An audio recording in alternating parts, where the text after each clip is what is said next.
Welcome to Mary's musics. നായ്ക്കൾക്ക് counselling കൊടുക്കണം. മനുഷ്യർ കൊടുത്താലോ? മനുഷ്യൻ്റെ സുഹൃത്തും സന്തത സഹചാരിയും വഴികാട്ടിയും വിശ്വസ്തനും കാവൽക്കാരനുമൊക്കെ ആയിരുന്ന നായ ഇന്ന് മനുഷ്യനൊരു പേടി സ്വപ്നവും തീരാ തലവേദനയുമായി മാറിയിട്ടുണ്ടെങ്കിൽ അത് മനുഷ്യൻ്റെ കയ്യിലിരിപ്പ് കൊണ്ട് തന്നെയാണെന്ന് പറയേണ്ടി വരും. മനുഷ്യൻ സൃഷ്ടിച്ചതാണ് നായയെ. നായാടി നടന്ന കാലത്തും കൃഷി ചെയ്ത് ജീവിച്ചിരുന്ന കാലത്തും തൻ്റെ ജീവനും സമ്പത്തും കാവലായിട്ട് മനുഷ്യന് നായയെ ആവശ്യമുണ്ടായിരുന്നു. ആവശ്യമുണ്ടായിരുന്ന കാലത്ത് കൂടെ നിർത്തുകയും ആവശ്യമില്ലാതായപ്പോൾ തെരുവിൽ എറിയുകയും ചെയ്തതുകൊണ്ടല്ലേ അവർ തെരുവ് നായ്ക്കളായത്. കേരളം നേരിടുന്ന ഒരു വലിയ പ്രശ്നം എന്ന് കേരളം കരുതുന്ന ഈ പ്രശ്നത്തിന് പരിഹാരമുണ്ട്. അതിന് നായയുടെ മനഃശാസ്ത്രവും ജീവശാസ്ത്രവും മനുഷ്യരുടെ മാറേണ്ട ആറ്റിറ്റ്യൂഡിനെ പറ്റിയും ഒന്ന് മനസ്സിലാക്കിയിരിക്കുന്നത് നല്ലതാണ്. പാട്രിക് എല്ലി എന്നൊരു ഹെൽത്ത് കെയർ പ്രൊഫഷണൽ അദ്ദേഹത്തിൻ്റെ യൂട്യൂബ് ചാനലിൽ the origin of rabies vaccine എന്നൊരു വീഡിയോ ഇട്ടിട്ടുണ്ട്. അതിൽ അദ്ദേഹം പറയുന്നുണ്ട്, പല ഡോക്ടേഴ്സും അഭിപ്രായപ്പെട്ടിട്ടുള്ളതായിട്ട് നായ്ക്കൾക്ക് പേവിഷബാധ വരുന്നതിന് കാരണങ്ങൾ ഒരു പക്ഷേ വിശപ്പും ദാഹവും അടക്കി വെക്കപ്പെട്ട വിശപ്പും ദാഹവും സെക്ഷുവൽ ഫ്രസ്ട്രേഷനും ആവാമെന്ന്. അത് സത്യമാവാനുള്ള ചാൻസസും ഉണ്ട്. ഒന്നാമത്തെ കാര്യം, നായ്ക്കൾക്ക് ചൂട് സഹിക്കത്തില്ല. അങ്ങനെയുള്ള നായ്ക്കളാണ് തെരുവ് തോറും ഒരു തുള്ളി നല്ല വെള്ളം പോലും കുടിക്കാൻ കിട്ടാതെ പൊരിവെയിലത്ത് അലഞ്ഞിരിഞ്ഞ് നടക്കുന്നത്. നിങ്ങൾക്ക് ചെയ്യാവുന്ന കാര്യമല്ലേ എല്ലാവരുടെയും വീടിൻ്റെ മുമ്പിൽ ഒരു പാത്രത്തിൽ വെള്ളം വെക്കുക എന്നുള്ളത്, അല്ലെങ്കിൽ ഏതെങ്കിലും ഒരു സ്ട്രീറ്റിൻ്റെ ഒരു കോർണറിൽ കുറച്ച് വെള്ളം, നല്ല വെള്ളം വെക്കാൻ. കാരണം മലിനമല്ലാത്ത ഒരു വെള്ളവും ഒരു ജലസ്രോതസ്സും നായ്ക്കൾക്ക് അവൈലബിൾ അല്ല. രണ്ടാമത്തെ, ഭക്ഷണം. നായ്ക്കൾക്ക് കഴിക്കാവുന്ന ഭക്ഷണങ്ങളുണ്ട്, കഴിക്കാൻ പാടില്ലാത്ത ഭക്ഷണങ്ങളുണ്ട്. ചില പച്ചക്കറികൾ അവർക്ക് കഴിക്കാൻ പാടില്ല, ചില ഫ്രൂട്ട്സ് അവർക്ക് കഴിക്കാൻ പാടില്ല, ചില സ്പൈസസ് അവർക്ക് കഴിക്കാൻ പാടില്ല. അവർക്ക് കഴിക്കാവുന്ന പച്ചക്കറികളും ഫ്രൂട്ട്സും സ്പൈസസും ഉണ്ട്. പാല്, വെള്ളം ചേർക്കാതെ പാല് കൊടുക്കാനും പാടില്ല.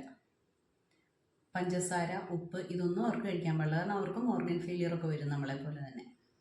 മനുഷ്യരുടെ ഭക്ഷണങ്ങളാണെങ്കിൽ ഉപ്പ്, പുളി, മസാല എല്ലാം കൂടി ഇട്ട് പൊലിപ്പിച്ചെടുത്ത ഭക്ഷണമാണ് മനുഷ്യർ കഴിക്കുന്നത്. ഇതിൻ്റെ ബാക്കി വരുന്നതും പിന്നെ മനുഷ്യർക്ക് പോലും കഴിക്കാൻ കൊള്ളാത്ത പാക്കറ്റിൽ കിട്ടുന്ന ഫുഡ്സും എല്ലാം കൂടെ വേസ്റ്റാക്കി പ്ലാസ്റ്റിക് കവറിൽ പൊതിഞ്ഞ് കുപ്പയിൽ കൊണ്ടിടും റോഡ് സൈഡിൽ. വിശന്ന് വലഞ്ഞു വരുന്ന പട്ടികൾ അവർക്ക് കഴിക്കാവുന്നതാണോ കഴിക്കാൻ പറ്റാത്തതാണോ എന്നൊന്നും ചിന്തിക്കാതെ പലപ്പോഴും പ്ലാസ്റ്റിക് കവറോടുകൂടി തന്നെയാണ് ഈ ഭക്ഷണങ്ങൾ എടുത്ത് കഴിക്കുന്നത്. നമുക്കൊരു ചെറിയ അസുഖം വന്നാൽ നമ്മൾ അസ്വസ്ഥരാവാറില്ലേ? പിന്നെ നല്ല വെള്ളമോ നല്ല ഭക്ഷണമോ കിട്ടാത്ത നായ്ക്കൾ എങ്ങനെ നോർമലായിട്ട് ബിഹേവ് ചെയ്യുമെന്നാണ് നിങ്ങൾ വിചാരിക്കുന്നത്? വെള്ളം വെക്കാൻ കഴിയുന്നവർ വെള്ളം വെക്കുക, ഭക്ഷണം കൊടുക്കാൻ കഴിയുന്നവർ ഭക്ഷണം കൊടുക്കുക. നായ്ക്കളുടെ ഭക്ഷണം ഉണ്ടാക്കാൻ വലിയ പാടൊന്നുമില്ല.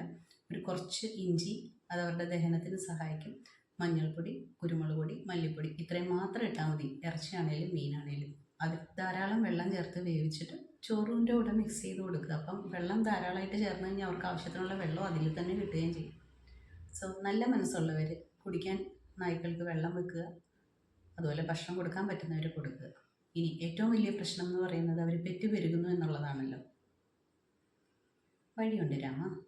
പെൺപട്ടികൾ 6 മാസമാകുമ്പോൾ അവരുടെ ബോഡി റീപ്രൊഡക്ഷന് റെഡിയാവും. അതിന് നമ്മൾ ഹീറ്റ് സൈക്കിൾ എന്നാണ് പറയുന്നത്. പിന്നെ ഓരോ 6 മാസവും ആ ഹീറ്റ് സൈക്കിൾസ് വരും. ഈ ഹീറ്റ് സൈക്കിൾ എന്ന് പറയുന്നത് 20 ദിവസം നീണ്ടു നിൽക്കുന്ന ഒരു സംഭവമാണ്. ഈ 20 ദിവസത്തിൽ 5 ദിവസം ബ്ലഡിൻ്റെ കൂടെ ഒരു കെമിക്കൽ സബ്സ്റ്റൻസ് അവർ പുറപ്പെടുവിക്കും. ഈ കെമിക്കൽ സബ്സ്റ്റൻസിൻ്റെ സ്മെല്ല് കാരണം ദൂരെയുള്ള നായ്ക്കൾ, ആൺനായ്ക്കൾ പോലും ഈ പെൺപട്ടിയുടെ അടുത്ത് മീറ്റ് ചെയ്യാൻ വേണ്ടി അന്വേഷിച്ച് വരും. പിന്നെ അവിടെ നടക്കുന്നത് നമ്മുടെ ഭാഷയിൽ പറഞ്ഞ ഗ്യാങ് റേപ്പാണ്. പട്ടികൾക്കാണെങ്കിൽ ടെറിട്ടറി ഭയങ്കര ഇമ്പോർട്ടൻ്റ് ആണ്. ഒരു പെൺപട്ടി ഹീറ്റ് സൈക്കിളിൽ ഇരിക്കണേ ദൂരെയുള്ള ആൺപട്ടികൾ പോലും അട്രാക്റ്റഡ് ആയിട്ട് വരും. അപ്പം ഈ ടെറിട്ടറിയിലുള്ള പട്ടികൾ വേറെ സ്ഥലത്തു നിന്ന് വരുന്ന പട്ടികളുമായിട്ട് ഫൈറ്റ് ഉണ്ടാവും. ഇതെല്ലാം കഴിഞ്ഞ്, ഈ വഴക്കെല്ലാം കഴിഞ്ഞ് ഒരു ആൺപട്ടിയും ഈ ഹീറ്റ് സൈക്കിളിൽ ഇരിക്കുന്ന പെൺപട്ടിയും തമ്മിൽ മേറ്റ് ചെയ്യുവാണെങ്കിൽ അവിടെ സംഭവിക്കാവുന്ന വേറൊരു ദുരന്തമാണ് കോപ്പുലേറ്ററി ടൈ എന്ന് പറയുന്നത്.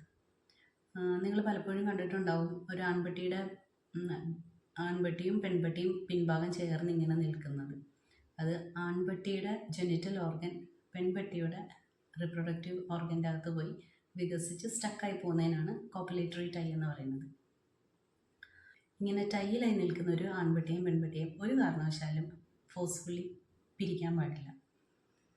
പക്ഷെ പെൺപട്ടിയായിട്ട് മീറ്റ് ചെയ്യാൻ കാത്തു നിൽക്കുന്ന ആൺപട്ടികൾക്ക് അതറിയത്തുമില്ല, അവർക്കതിനുള്ള ക്ഷമയുണ്ടാകത്തില്ല. അവരിവരെ അറ്റാക്ക് ചെയ്യും. അത് ഇവർക്ക് രണ്ടുപേർക്കും പെയിൻഫുൾ ആയിട്ടുള്ള എക്സ്പീരിയൻസുമാണ്. അവരുടെ ജെനിറ്റൽ ഓർഗൻസിന് ഡാമേജ് സംഭവിക്കുകയും ചെയ്യും. സോ യാതൊരു കാരണവശാലും ഹീറ്റ് സൈക്കിളിൽ ഇരിക്കുന്ന ഒരു പെൺപട്ടി റോട്ടിലുണ്ടാവുന്നത് അല്ലെ തെരുവിലുണ്ടാവുന്നത് അവർക്കും നല്ലതല്ല. ബിക്കോസ് അവർ തമ്മിൽ വഴക്കുകളുണ്ടാവും, ഫിസിക്കൽ ഡാമേജ് ഉണ്ടാവും. നമുക്ക് മനുഷ്യർക്കും നല്ലതല്ല. കാരണം ഓരോ മീറ്റിംഗ് കഴിയുമ്പോഴും അവർ പെറ്റുപെരുകും. ഓരോ പ്രസവത്തിലും 5-6 കുട്ടികളുമായിരിക്കും. സോ ഹീറ്റ് സൈക്കിളിൽ ഇരിക്കുന്ന ഒരു പെൺപട്ടിയെ ആ ഏരിയയിൽ നിന്ന് പിടിച്ചു മാറ്റുക എന്നുള്ളത് മാത്രമാണ് ഏറ്റവും എഫക്റ്റീവായിട്ടുള്ള ഒരു സൊല്യൂഷൻ. അല്ലാതെ എല്ലാ പട്ടികളെയും പിടിച്ചുകൊണ്ട് ഷെൽട്ടർ ഹോമിലാക്കുക എന്ന് പറയുന്നതോ എല്ലാ പട്ടികളെയും പിടിച്ച് ന്യൂട്രാക്കുക എന്ന് പറയുന്നതോ സംഭവ്യമായ കാര്യമല്ല പ്രാക്ടിക്കലി. വേറെസ് ഹീറ്റ് സൈക്കിളിൽ ഇരിക്കുന്ന ഒരു പെൺപട്ടിയെ തിരിച്ചറിയാൻ വളരെ എളുപ്പവുമാണ്. കാരണം കുറേയേറെ ആൺപട്ടികൾ ഒരു പെൺപട്ടിയുടെ പുറകെ നടക്കുന്നുണ്ട്. ആ പെൺപട്ടിക്ക് ഹീറ്റ് സൈക്കിൾ തുടങ്ങിയെന്ന് അതിൻ്റെ അർത്ഥം. സോ ഇത് സാധാരണക്കാർക്ക് ചെയ്യാൻ പറ്റത്തില്ല, പക്ഷേ മൃഗങ്ങൾക്ക് വേണ്ടി പ്രവർത്തിക്കുന്ന സംഘടനകൾക്ക് ഇത് ചെയ്യാൻ പറ്റും.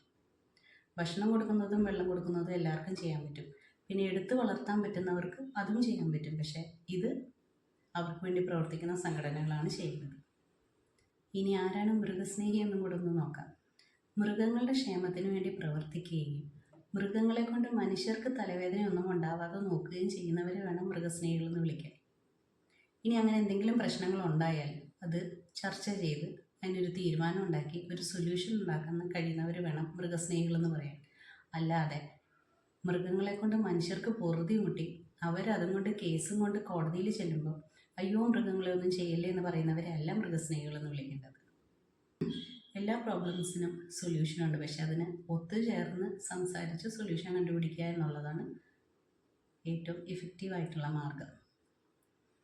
ഒരു മൃഗസംഘടനയും ഇങ്ങനൊരു കാര്യം ഏറ്റെടുത്ത് ചെയ്യുന്നില്ല എന്നുണ്ടെങ്കിൽ തെരുവ് പട്ടികളെ കൊണ്ട് എവിടെയെല്ലാം പ്രശ്നങ്ങളുണ്ടോ അവിടെയുള്ള പട്ടികളോട് സ്നേഹമുള്ള പട്ടികളെ ഇഷ്ടമുള്ള ആൾക്കാർ ചേർന്ന് ഇതിനൊരു തീരുമാനം ഉണ്ടാക്കാവുന്നതാണ്. വേക്കൻ്റായിട്ട് കിടക്കുന്ന എത്ര ലാൻഡുണ്ട് കേരളത്തിൽ.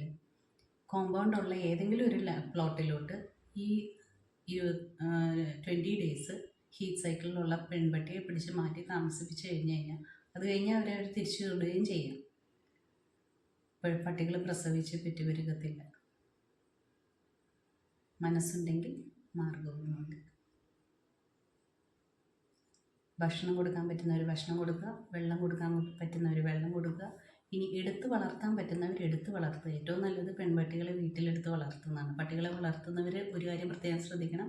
പട്ടികൾ പാക്ക് ആനിമൽസ് ആണ്. അവരെ ഒറ്റയ്ക്കായിട്ട് എടുത്ത് വളർത്താതെ അറ്റ്ലീസ്റ്റ് രണ്ട് പട്ടികളെങ്കിലും ചേർത്ത് വേണം വളർത്താൻ. അപ്പോൾ അവർ കൂടെ കളിച്ച് നടന്നോളും. നമ്മൾ പുറത്തു പോയാൽ അവർക്കത് വലിയ സങ്കടവും ആകത്തില്ല. അല്ലെങ്കിൽ യജമാനം വിട്ടിട്ട് പോകുന്നോ വീട്ടിലുള്ളവർ വിട്ടിട്ട് പോകുന്നത് പട്ടികൾക്ക് ഭയങ്കര വിഷമമുള്ള കാര്യമാണ്.